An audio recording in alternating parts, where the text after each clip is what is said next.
Doha کے آسمان پر گرنے والے بم صرف قطر پر نہیں گرے، یہ وار امت مسلمہ کے دل پر کیا گیا ہے۔ کیا ہم خاموش رہیں گے یا تاریخ کو ایک بار پھر بیداری کی سزا دیں گے؟ اعوذ باللہ السمیع العلیم من الشیطان الرجیم، بسم اللہ الرحمن الرحیم۔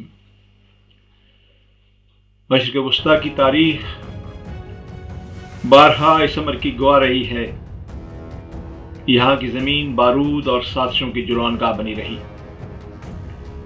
یہ وہی سرزمین ہے جہاں انبیاء کے قدموں کی خوشبو رچی بسی ہے اور جہاں شہداء کے لہو نے زمین کے رگوں میں حرارت بھر دی ہے۔ آج ہم ایک ایسے سانحے پر گفتگو کر رہے ہیں جس نے امت کے دلوں کو لرزا دیا ہے۔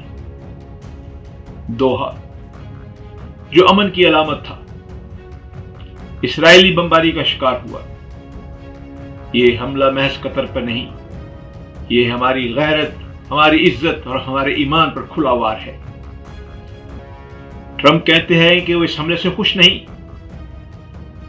مگر سوال یہ ہے، کیا یہی امریکہ نہیں جس نے فلسطین کے لہو پر آنکھیں بند رکھی؟ کیا یہی امریکہ نہیں جس نے عراق کو کھنڈر بنا دیا؟ کیا یہی امریکہ نہیں جس نے ہند اور افغانستان کو دہائیوں تک بارود کی ماجگاہ بنایا؟ ہم کیسے یقین کریں کہ یہ الفاظ حقیقت ہے؟ ٹرمپ کا یہ کہنا کہ میں مشرق وسطیٰ کے کسی واقعے پر حیران نہیں ہوتا، کیا یہ بے بسی ہے یا سازش کا پردہ؟ امریکہ کی خاموشی ہمیشہ اسرائیل کی کھلی چھوٹ رہی ہے۔ یہ بیان اعتراف جرم بھی ہے اور چشم پوشی کا اقرار بھی۔ اسرائیل کی جارحیت نئی نہیں، بیروت، لبنان، غزہ، شام سب اسی کے زخموں کے گواہ ہیں۔ مگر قطر پر حملہ تو غیر معمولی ہے۔ وہاں امریکہ کا سب سے بڑا فوجی اڈہ عدید موجود ہے۔ سوال یہ ہے کہ اگر ایک ایسا ملک بھی محفوظ نہیں جہاں امریکی افواج ہیں تو پھر کون محفوظ ہے؟ قطر کے امیر نے اعلان کیا یہ بہت بڑی مجرمانہ کارروائی ہے، ریاستی دہشت گردی ہے۔ یہ الفاظ ہمیں یاد دلاتے ہیں کہ چھوٹے ملک بھی جب غیر سے بولتے ہیں تو تاریخ میں اپنی جگہ بناتے ہیں۔ یہ وہی لمحہ ہے، وہی لہجہ ہے جو صلاح الدین ایوبی کے ہونٹوں پر تھا کہ ہم بیت المقدس کو آزاد کیے بغیر دم نہ لیں گے۔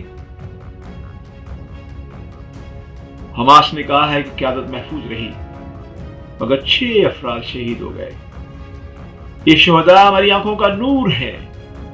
رسول اللہ صلی اللہ علیہ وسلم نے فرمایا کہ مومن کے لیے ایک عمارت کی طرح ہوتا ہے جس کا ہر حصہ دوسرے حصے کو سہارا دیتا ہے۔ سوال یہ ہے کہ کیا ہم اپنے شہداء کا سہارا ہیں یا خاموش تماشائی؟ امریکی سینیٹر کرس بھی حیران ہیں کہ اسرائیل نے اپنے بڑے اتحادی کو اطلاع نہ دی۔ یہ وہ لمحہ ہے جب سامراج کے پاؤں ڈگمگاتے ہیں۔ رومی سلطنت بھی ایسے ہی زوال کا شکار ہوئی تھی جب اتحادی اس کی پرواہ نہ کرتے تھے۔ اے امت محمد صلی اللہ علیہ وآلہ وسلم، یہ وقت غفلت کا نہیں، بیداری کا ہے۔ دوحہ پر حملہ ہمیں یاد دلا رہا ہے کہ ہمارا دشمن ایک ہے اور ہمارا ایمان بھی ایک۔ اس لیے قرآن کہتا ہے کہ وَاعْتَصِمُوا بِحَبْلِ اللَّهِ جَمِيعًا وَلَا تَفَرَّقُوا۔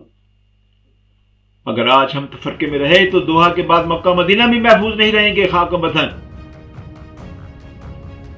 لیکن اگر ہم ایمان کے پرچم تلے جمع ہو گئے تو دنیا دیکھے گی کہ بدر و خیبر کی امت آج بھی زندہ ہے۔ وَمَا عَلَيْنَا إِلَّا الْبَلَاغُ۔